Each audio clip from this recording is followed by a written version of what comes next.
Students, इस question में आपसे कहा गया है roots of quadratic equation this. ये एक क्वाड्रेटिक इक्वेशन है, उसके रूट्स विल बी इन चारों ऑप्शन में से कोई एक होगा। तो हम सबसे पहले क्या करेंगे स्टूडेंट्स, सबसे पहले हम इस क्वाड्रेटिक इक्वेशन को लिखेंगे एक्स स्क्वायर माइनस का 7x इक्वल टू 0 और बहुत ही आसान तरीके से इसे सॉल्व कर देंगे। अब देखो, अगर मैं कहता हूं कि किसी क्वाड्रेटिक इक्वेशन को सॉल्व करना है, यानी कि मैं कह सकता हूं इसके फैक्टर करने हैं, दूसरा नाम होता है फैक्टर। तो फैक्टर करने के स्टेप्स होते हैं स्टूडेंट्स, आप एक एक स्टेप को सीखेंगे।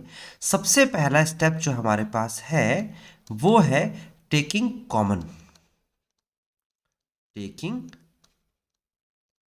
Common.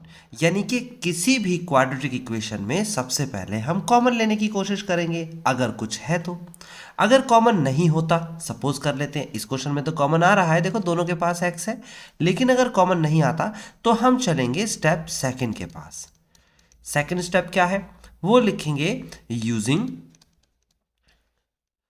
Algebraic identity.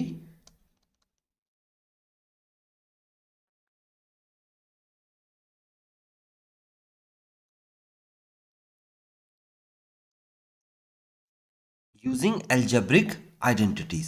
Algebraic identity means जैसे कि आपके सामने a प्लस बी का होल स्क्वायर होगा, जैसे कि आपके सामने a प्लस बी का होल क्यूब होगा, जैसे कि आपके सामने माइनस का भी हो सकता है a square minus b square होगा। ऐसी कोई सी भी एल्जेब्रिक आइडेंटिटी का हम इस्तेमाल करेंगे। ओके, क्यूब तो नहीं होगा, वैसे क्वाड्रेटिक में ये होगा, लेकिन फिर भी फैक्टर करते वक्त कुछ भी आ जाए तो आप एल्जेब्रिक आइडेंटिटी का इनमें से कोई यूज करेंगे, अगर आपको दिखता है यूज हो रहा है तो। अगर मान लीजिए एल्जेब्रिक आइडेंटिटी भी यूज नहीं हो रही है तो स्टेप थर्ड पे चलेंगे और वहां पर है मिडिल टर्म ब्रेक करना। क्या करना, middle term break. Middle term break या स्प्लिट भी कह सकते हो, बीच की टर्म को ब्रेक करना। और क्वाड्रेटिक में ये तो जरूर सिखाया गया है आपको, ठीक है, अभी फिलहाल इसकी जरूरत नहीं है, अदरवाइज मैं आपको ये भी पता था। और अगर मिडिल टर्म ब्रेक से भी क्वेश्चन नहीं हो रहा तो स्टेप फोर्थ में, जो कि इसी का एक पार्ट है, उसमें क्या है, श्रीधराचार्य का फॉर्मूला लगाएंगे, यानी कि ये formula x is equal to minus b plus minus root of b square minus 4ac upon में 2a, ये वाला फॉर्मूला लगाएंगे। ठीक है ना, ये बताया जाएगा स्टेप बाय स्टेप जहां जरूरत पड़ेगी। यहाँ तो इस क्वेश्चन की बात करें तो ये पहले स्टेप से ही हो रहा है।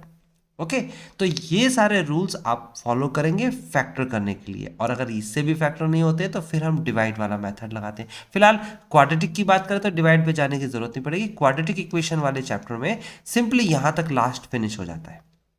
या तो कॉमन आएगा, या कोई आइडेंटिटी लग रही होगी, या मिडिल टर्म ब्रेक कर देंगे, या फिर हम ये श्रीधराचार्य का फॉर्मूला लगाएंगे। फिलहाल यहाँ कॉमन आ रहा है, बहुत आसान क्वेश्चन है, दोनों के पास x है, कॉमन ले लेंगे। जब हमने यहाँ से x कॉमन लिया तो बचेगा फाइनली x, यहाँ से x बाहर आ गया तो बचेगा 7 इक्वल टू 0। एक बार x इक्वल टू 0, एक बार ये पूरी की पूरी दूसरी संख्या है x माइनस का 7 इक्वल टू 0, तो आप इसे राइट में ले जाएंगे, x इज इक्वल टू 7 आ जाएगा।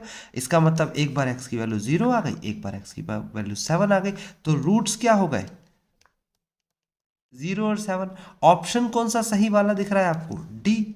Option D is correct, option D is correct.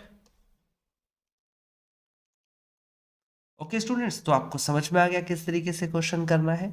अगर आपको डिटेल में कंप्लीट चैप्टर चाहिए तो उस चैप्टर को देखने के लिए आपको कहाँ जाना है, आपको डिस्क्रिप्शन पे जाना है, और कमेंट करके आप मुझे कुछ भी पूछ सकते हैं, मैं कोशिश करूँगा आपके सारे कमेंट्स का जवाब देने की।